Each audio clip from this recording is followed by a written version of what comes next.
सोचने वाली बात है ना कि कैसे एक मामूली सी दिखने वाली फोन कॉल एक बहुत बड़े वैश्विक संकट की कहानी बयां कर सकती है। ये कहानी दोस्ती के पर्दे के पीछे छिपे तनाव की है और दुनिया के सबसे संवेदनशील इलाकों में चल रहे एक बड़े खेल की भी। तो चलिए इस गुत्थी को सुलझाते हैं। इस पूरी कहानी की शुरुआत बस इस एक शब्द से होती है, दोस्त। जब भारत के प्रधानमंत्री ने अमेरिका के राष्ट्रपति के लिए ये शब्द इस्तेमाल किया। लेकिन क्या ये दोस्ती उतनी ही सीधी सच्ची है जितनी दिखती है, या इस फोन कॉल का असली मतलब कुछ और ही था?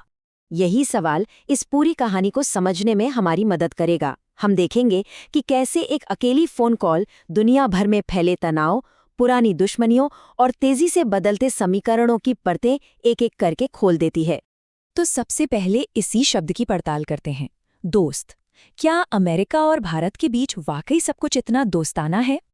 तो देखिए, आधिकारिक तौर पर क्या कहा गया। बताया गया कि ये 40 मिनट की बातचीत थी। मकसद ये पक्का करना कि भारत अमेरिका का दोस्त बना रहे, और हाँ, भविष्य में एनर्जी सेक्टर में साथ मिलकर काम करने पर भी बात हुई। सुनने में तो सब बहुत अच्छा लगता है ना। अब ये स्लाइड बड़ी दिलचस्प है क्योंकि ये दोस्ती के दावों और असलियत के बीच का फासला साफ दिखाती है। एक तरफ तो मेरे दोस्त जैसी बातें हो रही हैं और दूसरी तरफ अमेरिका भारत पर ट्रेड टैरिफ लगा रहा है, पाकिस्तान को डिफेंस इक्विपमेंट दे रहा है और वहां मीटिंग्स भी कर रहा है। तो फिर इस दोस्ती की बातों का असली मतलब क्या निकाला जाए? और बस यहीं से कहानी में एक नया और ज्यादा गहरा मोड़ आता है।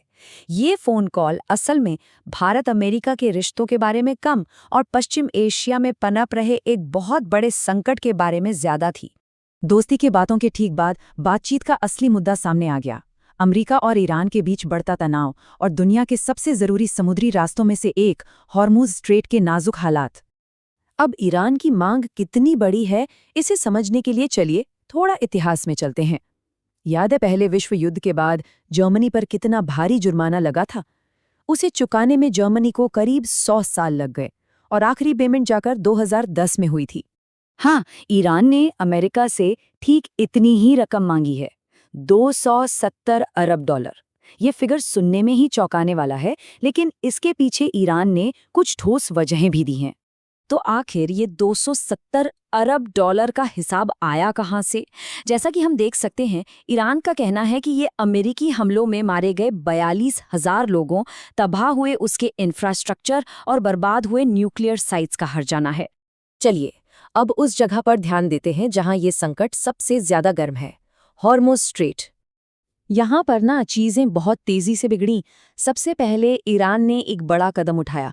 वहां से गुजरने वाले हर तेल बैरल पर $1 का टोल लगा दिया और शर्त ये रखी कि पेमेंट सिर्फ चीनी युआन या क्रिप्टो करेंसी में होगा। इसके जवाब में अमेरिका ने क्या किया? उसने अपने 2 सबसे बड़े एयरक्राफ्ट कैरियर्स वहां तैनात कर दिए और साफ साफ धमकी दे डाली, जिसने भी ईरान को पेमेंट किया वो अमेरिका का दुश्मन माना जाएगा।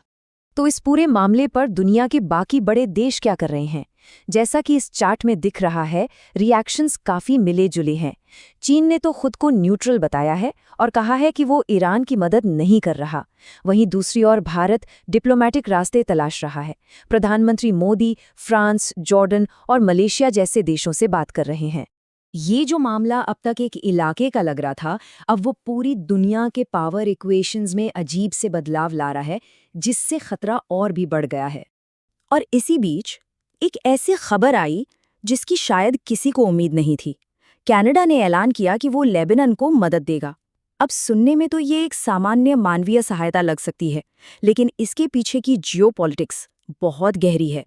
और ये स्लाइड कमाल के ढंग से दिखाती है कि कैसे सारे तार आपस में जुड़े हुए हैं। देखिए, कनाडा लेबनान की मदद करता है। लेबनान में कौन है? हिजबुल्लाह। हिजबुल्लाह किसका दुश्मन है? इजराइल का। और इजराइल वो अमेरिका का सबसे खास साथी है। इसका मतलब साफ है कि कनाडा का ये कदम उसे अनजाने में ही सही अमेरिका इजराइल गठबंधन के सामने खड़ा कर देता है। ये जो बात कही गई है, ये इस सिचुएशन की गंभीरता को बिल्कुल साफ कर देती है कि एक विश्व युद्ध के लिए हालात धीरे धीरे बनाए जा रहे हैं।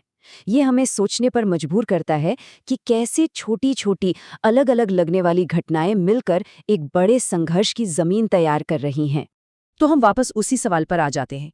क्या ये सब अलग अलग दिखने वाली घटनाएं एक मामूली फोन कॉल, एक शिपिंग टोल और ये बदलते हुए रिश्ते, क्या ये सब मिलकर एक नए ग्लोबल कॉन्फ्लिक्ट की तरफ पहला कदम है? जवाब तो शायद वक्त ही देगा, लेकिन जो संकेत मिल रहे हैं वे वाकई चिंताजनक हैं।